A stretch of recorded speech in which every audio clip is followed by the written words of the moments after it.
Hey, what's going on, guys? Today I have something really cool that I haven't seen anywhere else on YouTube. There's a couple of videos on it that are a little old, but I don't think it has as much attention as it needs. Now, I was reading up about God's number. Now, this is the number that they gave to the Rubik's Cube, which is basically the lowest number of moves that it would take to put a Rubik's Cube back into its solved state from any given scramble, which is 20. It takes just 20 moves from any given scramble, well, at most 20 moves as the most efficient method to return any cube back into its solved state. Now, I found this to be very interesting, but of course, it does take more moves than that to return a cube back into its solved state because we use algorithms, and those algorithms have a set number of moves. So usually it would be like well, actually, I don't know how many moves it would take on average. If someone can let me know what that is, let me know in the comment section below. I'd really be interested in hearing about that. But I also found, after doing a little bit of digging, that it turns out these same people that figured out that it takes 20 moves to bring a Rubik's Cube back into its solved state from any given scramble, they also found an algorithm that can be applied to the Rubik's Cube on any angle, on any orientation of any scramble that will have the cube pass through its solved state. They have some statistics. Apparently, it's not always the case. It might be like 75% of the time. But the cube will pass through its solved state whilst completing this algorithm. So here's the algorithm here. I actually wrote it down. So I had to put a grid there so I could actually follow it because it was kind of getting jumbled up.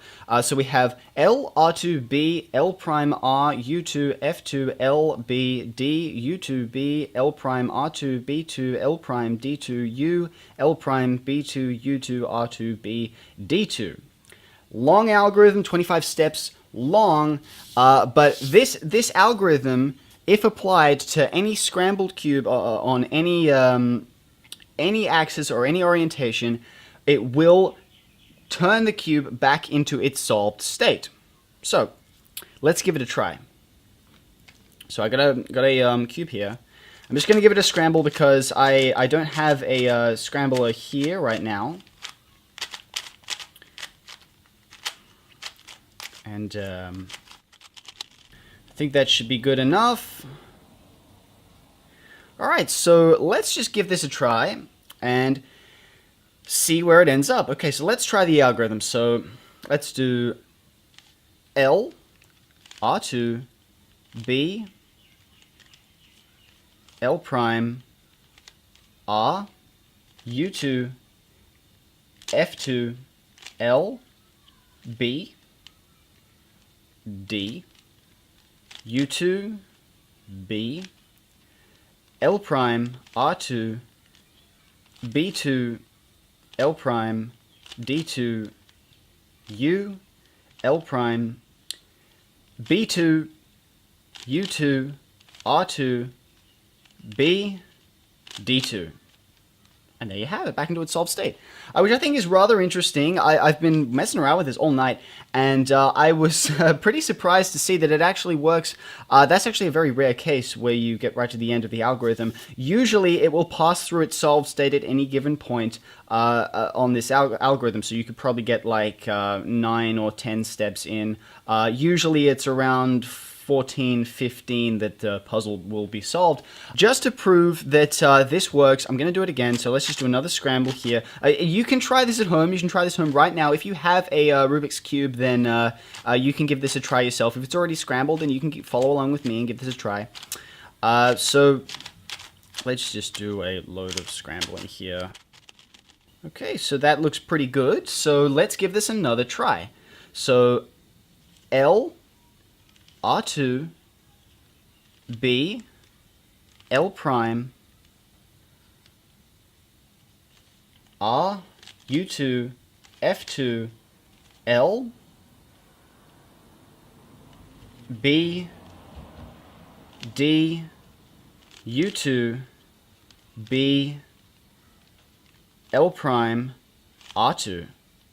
And it's already passed through its solved state. So you can see I've got B2, L prime, D2, U, and the rest of the algorithm still to go. So that is the nature of the algorithm. It's not like any other algorithm where it will cycle the pieces.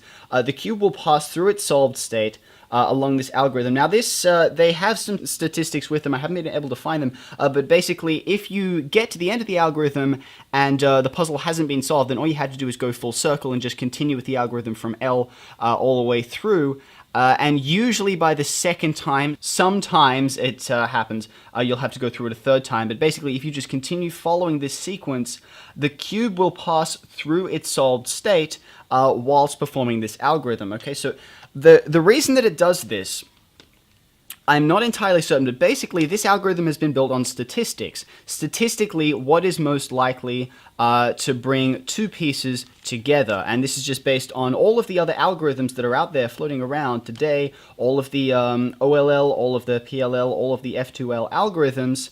They all come together, and statistically, with this sequence of notations, you are more likely to get a, to bring just a couple of pieces together, so it will bring 2 or 4 pieces together.